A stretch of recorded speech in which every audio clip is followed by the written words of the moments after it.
Welcome to John Carter. She canceled my credit card at 8 in the morning. By 8 that night, she found out exactly who she just made that mistake with. My name is Walter Grimes. I'm 67 years old, and I want to tell you what happened at my son's Thanksgiving dinner, because I think a lot of men my age have been in a version of that room. Please subscribe and like this video, and listen to my story till the end, and let me know which city you're listening from. That way, I can see how far my story has traveled. Sitting at the end of the table, watching someone smile while they dismantle your life and call a help. Ha ha ha. You know, if it wasn't happening to me, I might have even admired the nerve of it. I'm not a complicated man. I worked with my hands for 30 years. I raised my son alone after my wife passed. I wore the same gray flannel shirt to 3 different family dinners, and nobody said anything, because nobody thought I was worth dressing for. That was fine. I was busy doing other things. My son Carter's house sits in a quiet suburb outside Pittsburgh, one of those neighborhoods where every lawn is cut to the same length and the mailboxes all match. It took him 10 years of steady work to get there, and I was proud of him for it. Genuinely proud. The kind of proud that sits in your chest and doesn't need to be said out loud. That Thursday, the driveway was packed. His in-laws' old Buick, a cousin's pickup, a neighbor who got invited for drinks and somehow ended up staying through dessert. Inside it smelled like turkey and store-bought pie and someone's perfume working a little too hard. Football on in the other room. Kids running the hallway. Normal Thanksgiving sounds. I arrived at 4. Simone met me at the door with a smile that didn't reach her eyes, took my coat without asking, and pointed me toward the far end of the table. Not the head, the other end, near the kitchen door where it's drafty and the chair wobbles. I sat down without saying anything about it. Simone was 5 months pregnant, glowing the way people say, and she really was confident, dressed like she was hosting something that would be photographed. She had planned every detail of that dinner down to the folded napkins and where each person sat. I know that now. I suspected it then. My son Carter, 43 years old, sat beside her. He had the look of a man who'd been agreeing with someone for too long. Not unhappy exactly, just worn down to a shape that wasn't quite his. Looking at him, I kept thinking about the boy who used to hand me tools on Saturday mornings without being asked. Where had that boy gone? Dinner moved along. Conversation happened around me more than with me. When I tried to say something about the pirates, Simone shifted the topic, and the table followed her like a river finding a new path. Carter watched his plate. I watched everything. Then, halfway through the meal, Simone stood up. She tapped her glass with a spoon. One clean sound. The room went quiet the way it does for people who expect to be listened to. I just want to say something before dessert, she said. Calm voice. Practice. The voice of someone who had rehearsed this moment in her head more than once. With the baby coming, Carter and I have done a lot of thinking. About responsibility, about structure, about making sure this family is protected going forward. She paused, looked around the table, let it settle. Starting today, I'll be managing the finances for this family. All of them. We've already taken the first steps. Nods moved around the table. Someone said, that makes sense. She's organized. Another, good. Someone should be in charge. Then she looked at me. Walter. She said, first name, soft voice, the tone people use when they've already made a decision and wanted to sound gentle. We took care of your accounts this morning. Your credit card has been canceled. At your age, you really shouldn't have to manage all that stress. If you need anything, just ask Carter. Carter nodded. He did not look at me. Glasses lifted around the table. A cousin said, smart move. Older people get taken advantage of all the time. Someone else. That's responsible planning. I looked at my hands, flat on the tablecloth. They were steady. I noticed that and kept it. I set my glass down. Stood up slow. My left knee has complained since a job site fall years back. I stood straight anyway. I looked at my son. Carter, I said, you really don't know, do you? His smile disappeared. The table went quiet again. Different kind of quiet. The kind that comes right before something changes direction, and everyone in the room feels it before they understand it. But to explain what happened next, I have to go back. almost 30 years back. Stay with me, because what I built in silence over those 30 years is exactly what saved me at that table. And you are not going to believe what was sitting in that briefcase. February 1995. Pittsburgh in winter is a specific kind of cold. Comes off the rivers, gets into the buildings, gets into you. Dorothy had been sick for 3 years. Breast cancer, the aggressive kind. She fought it without complaining, without making it the center of every room she walked into. That was her way. Quiet stubbornness. I loved that about her from the very beginning. She died on a Tuesday. Carter was 14. I was 38. I remember the drive home from hospital. Ice on the parkway, going slow. I'd pass an exit I'd taken 100 times and didn't recognize it for a second. My brain was running on something other than thinking, just keeping the car on the road, one exit at a time. I kept thinking, get home before Carter gets back from school. Get home, get your face right, figure out what to say. That was the only goal. Not grief, not the future. Just get home and be upright when he walks through the door. He was already there, sitting at the kitchen table, peanut butter sandwich in front of him. No jelly, the way he'd always had it. He looked up and said, "Is she gone?" I said yes. He nodded, took a bite of a sandwich. I sat across from him. Neither of us said much. Dorothy had been the one who made conversation easy. Without her, Carter and I were just two quiet people in a house that had gotten too large and too still overnight. The bills started arriving the following week. Hospital costs, funeral expenses, a second mortgage notice. Dorothy and I had refinanced 3 years earlier to cover her first round of treatment, and the payments didn't stop because she did. Then a letter from a union hall saying my hours at the industrial plant were being cut due to a contract restructure. 3 envelopes in 1 week. I sat at the kitchen table that Saturday night with all 3 letters spread out in front of me and a cup of coffee that went cold while I read them. Carter was asleep down the hall. The house was quiet. The furnace clicked on and off. Outside, snow was coming down slow and steady the way it does in Pittsburgh in February, like it has nowhere been all the time in the world. I sat there for a long time. Then I made a decision. The only real decision I think I've ever made in my life. I was not going to fall apart. Not because I didn't have the right to. I had every right. But Carter needed someone upright, and I was the only candidate left. So I picked up the letters, stacked them neatly, put them in a folder, and went to bed. One thing at a time. Starting tomorrow, I was an electrician. Industrial work. Load panels. 3-phase systems. The wiring that runs factories and warehouses. It wrecks your sleep and puts calluses on your hands, and some of the fume exposure you don't want to think about too hard. But I was good at it. I understood how systems failed and how to make them reliable again. What I didn't understand was money beyond a paycheck. That changed because of a man named Raymond Holt.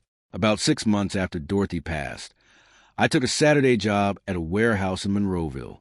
A loading dock panel had shorted out, and nobody would touch it because the previous electrician had wired it badly and left something dangerous behind.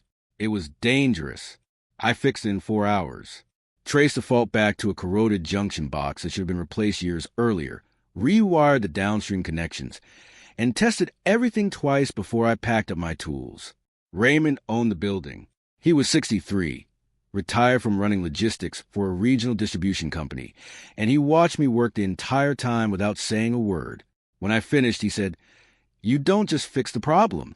You figure out what caused it." We talked for 2 hours in that parking lot. Cold afternoon. Neither of us moved to leave. Raymond told me how he bought his first property, a storage building near Turtle Creek that had a compromised roof and a drainage problem nobody wanted to deal with. He bought it cheap because of those 2 things. Fixed the roof himself over 4 weekends. Fixed the drainage over 2 more. Rented it to a machine part supplier on a 2-year lease. Used that income to cover a loan on his second property. Repeated the process. He explained depreciation schedules, LLC structures, how to read a commercial lease from both sides of the table at the same time, how the best properties weren't the ones that looked good. They were the ones with solvable problems that everyone else was walking away from because most people couldn't solve them and you could. He didn't offer me money. Didn't offer to partner. He just talked. The way experienced men sometimes talk to younger ones when they see something worth not wasting. I listened the way I'd learned to listen on job sites, not reacting, just taking it in. I drove home that night and wrote down everything he'd said on a legal pad. Both sides, small handwriting. 6 months later, I bought my first property, a narrow commercial unit in a Pittsburgh neighborhood that used to be industrial and was now just tired and waiting. The unit had been vacant for 14 months. The listing had expired twice. Roof leaked in 2 places. Back door had warped its frame and wouldn't close right, and the previous tenant had left behind broken equipment, a busted floor drain, and a smell that took 3 weeks of ventilation to clear out. I paid $31,000 for it. I fixed it myself. Nights after shifts. Saturdays. The occasional Sunday when Carter had something at school and the house was empty, I rewired the entire panel. Patched the roof over 2 cold weekends in March, working with shingles that went brittle in the temperature and hands that stiffened up after an hour. Carter was 15 that year. Some Saturdays he'd come out to the unit and hand me tools without being asked. We'd work a few hours without talking much. I'd buy him a burger on the way home. That was about the shape of us those years. Not distant, just quiet. 2 people who showed up for each other without needing to announce it. 4 months after the purchase, I rented the unit to a small auto parts distributor on a 24-month lease. Covered my loan payment with $210 left over every month. I remember sitting on the concrete floor of that unit the night before the tenant moved in. Bare walls, one overhead light buzzing faintly, cold coming to the repaired door frame. I sat there maybe 20 minutes without thinking about much. Just sitting in something I'd built from a problem nobody else wanted to solve. I thought about Dorothy. She would have called me stubborn. Then she would have told me to eat something and get some sleep. The second unit came 18 months later. Then the third. Then the fourth. In 2008, I formed Grimes Industrial Holdings, LLC with the help of a Pittsburgh attorney named Marcus Webb, methodical, not a man who wasted words. Marcus restructured my ownership, reviewed my leases, and advised me to keep my personal finances entirely separate from the LLC. I did. By then, I owned 4 properties generating steady income. My name barely appeared in public records. I still worked union jobs, still drove the same truck, still wore the same clothes. Carter graduated college that year. He thought he'd gotten a partial scholarship. The balance had been paid through a trust account he'd never seen. He thanked me for helping with groceries during exam week. I said, "You did the work," which was true. And now you're probably wondering, if he built all this, why didn't he just tell his son? Why stay quiet? Stay right here. I never told Carter any of it. Not because I was ashamed. Because I watched what happened to men who knew money was coming. How it made them wait instead of build, expect instead of earn. I wanted Carter to work because he had to make decisions because they mattered, to become the kind of man who would have been fine either way. He became that man. Until Simone started quietly rewriting the story. I met Simone for the first time at a cookout Carter threw in the summer of 2014. She was 24, sharp, quick to laugh at the right moments. She had the kind of social intelligence that looks like warmth until you watch it operate long enough to see what it actually is. Reading the room, calculating responses, deciding who matters and who doesn't before the introductions are finished. She shook my hand, called me Mr. Grimes, and spent about 5 seconds scanning my appearance before she had me filed away somewhere in her mental categories. Old man, no money, not important. I recognize a move because it's what I did too, just with buildings instead of people. They married in 2016. I gave him a check that covered 3 months of mortgage payments, framed as a home repair fund. No strings, no conditions. The shift started maybe a year into the marriage. Subtle enough that I almost missed it. Carter called less. Not dramatically, just a difference between weekly and every 2 weeks, then once a month. When I brought it up, he said Simone was tired, work was busy, life was full. All reasonable explanations. I let it go. Then came what I came to think of as the concern offensive. Simone started asking questions that sounded like caring. Did I have a plan for the future? Was I managing okay on my own? Had I looked into senior financial planning services? Were my accounts set up properly in case something happened to me? Carter repeated versions of these questions when we talked in slightly different words. The phrasing was close enough to hers that it stopped sounding like his own thinking.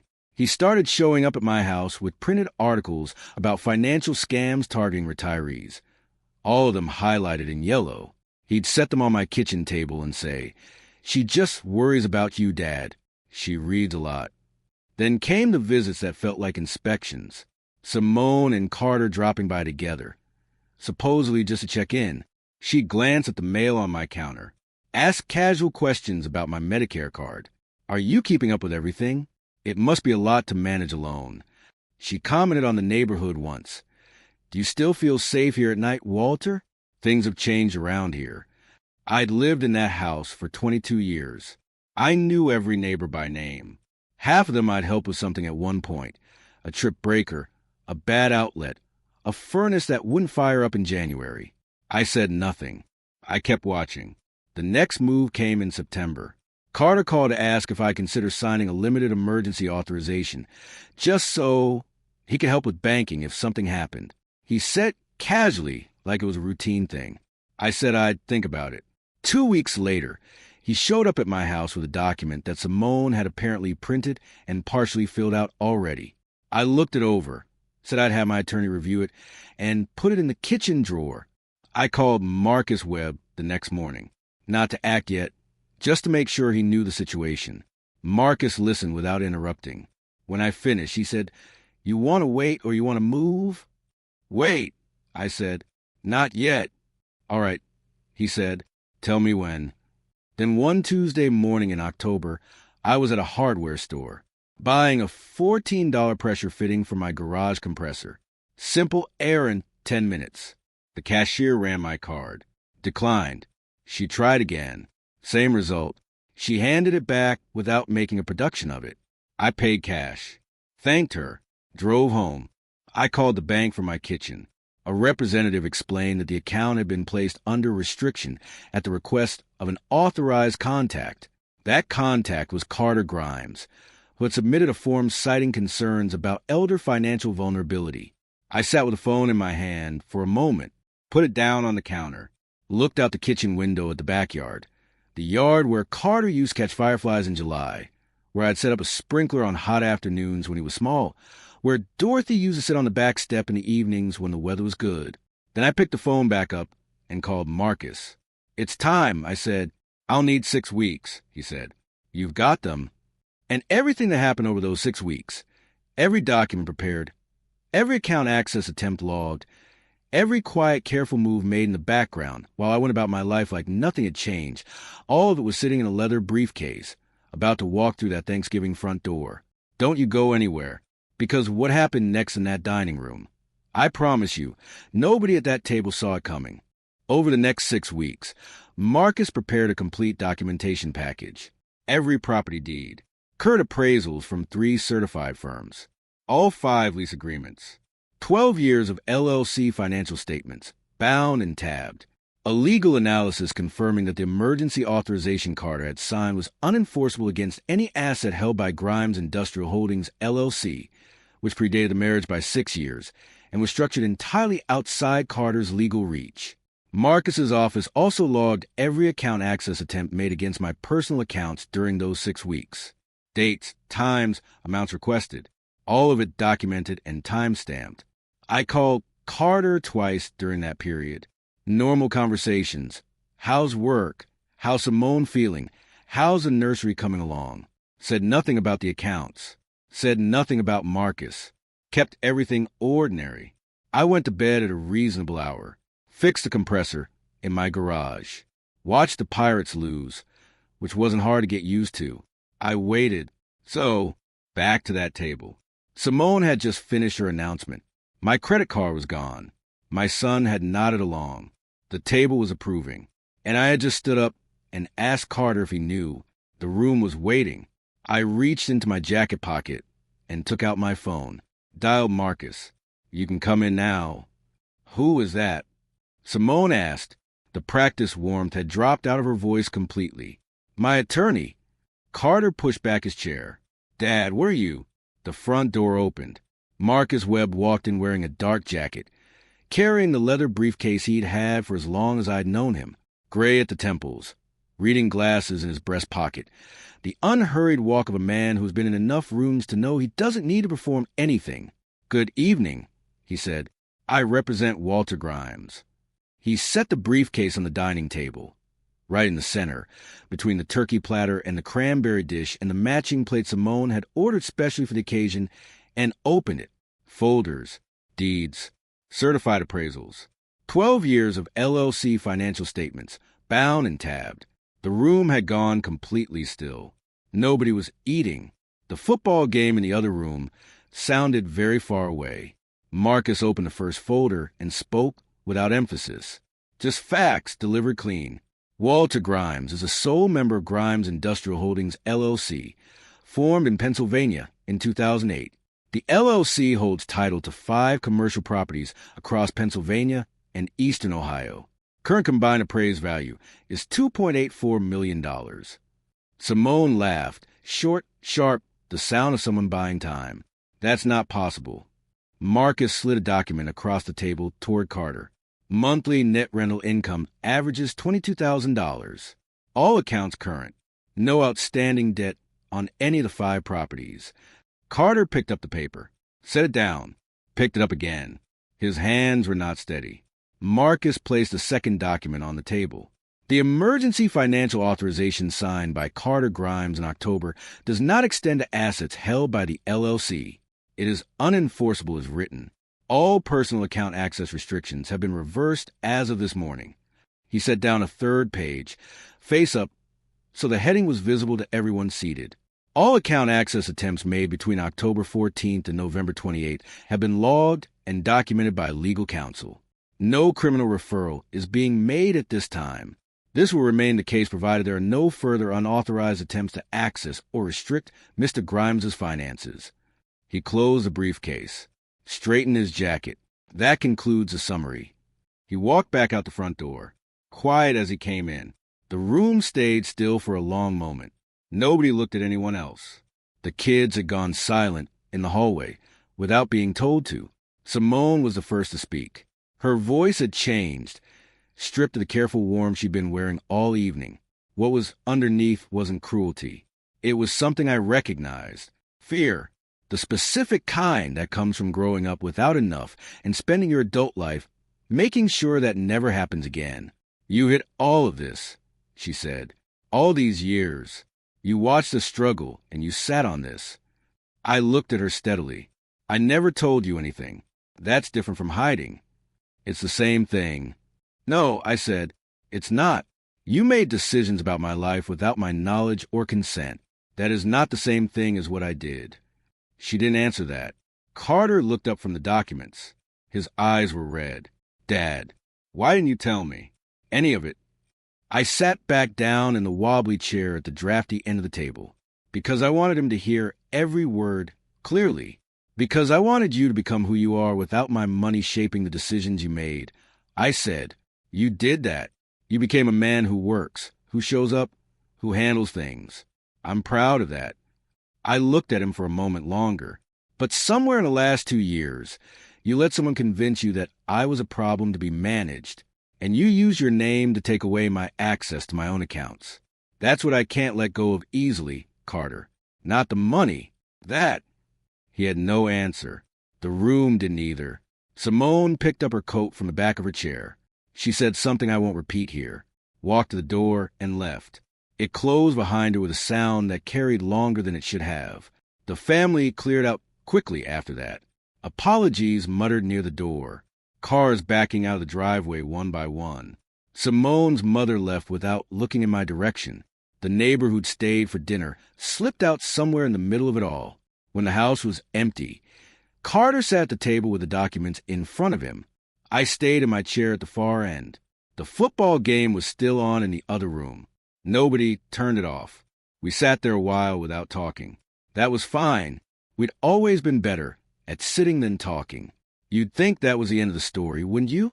But what happened in the weeks after, what Carter did, what I did for Simone, and who showed up the following April. That's the part that changed everything. Carter stayed with me for 3 weeks after that. Slept in his old room. Same twin bed. Same window looking out over the backyard. Went to work every day. Came home, sat at my kitchen table. Some nights we watched the game. Some nights we just sat. We talked more in those 3 weeks than in the previous 3 years. Some of it was about Simone, how the shift had happened so gradually he hadn't seen it building. And when he talked about that, his voice would crack just slightly at the edges, and he'd look away toward the window, and I'd let him have that moment without filling the silence. Some of it was about Dorothy. Things he'd never known because he'd been 14 when she died, and there are questions a 14-year-old doesn't think to ask. He asked them now. I answered every one. Some of those conversations went late into the night, both of us with cold coffee in front of us, and somewhere in the middle of one of them I realized I was weeping quietly, and Carter reached across the table and put his hand on mine, and neither of us said a word about it. Some of it was just ordinary, a problem he'd been sitting on at work, the compressor in my garage, the pirates, which neither of us had much hope for anymore. Ha ha ha, some things never change. One evening he started to apologize, and I told him to stop. I didn't want the apology. I wanted him to understand what had happened clearly enough that he'd recognize it if it came at him again from a different direction. He listened the way he used to when he was young, and I was showing him how something worked. That was enough for me. He met with his own attorney, worked through the separation, the house, the shared finances, what responsibility for the baby looked like going forward. He moved through it one step at a time, without running from any of it, and I helped Simone.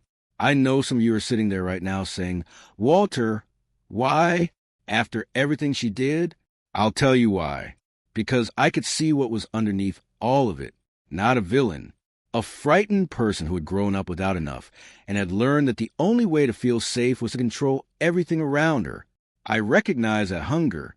I'd felt a version of it myself on that Saturday night in 1995, sitting alone with 3 envelopes and a cup of cold coffee. Snow falling outside, a 14-year-old boy asleep down the hall. The difference was what I did with it. So I helped clear one of her larger debt accounts, on condition she completed a structured financial counseling program and maintained a monthly budget reviewed by a neutral third party for 2 years. Not charity, not punishment, a foundation, the same way Raymond Holt gave me one. Knowledge and structure, not a handout. Some people in the family thought I was too easy on her. I wasn't being easy. I was being precise about what actually helps and what just feels satisfying. Those are 2 very different things. My grandson was born the following April. His name is Theodore. Teddy. He's got Dorothy's coloring, which still catches me off guard sometimes when the light is right. I held him in that hospital room, and the rest of it went quiet. All of it.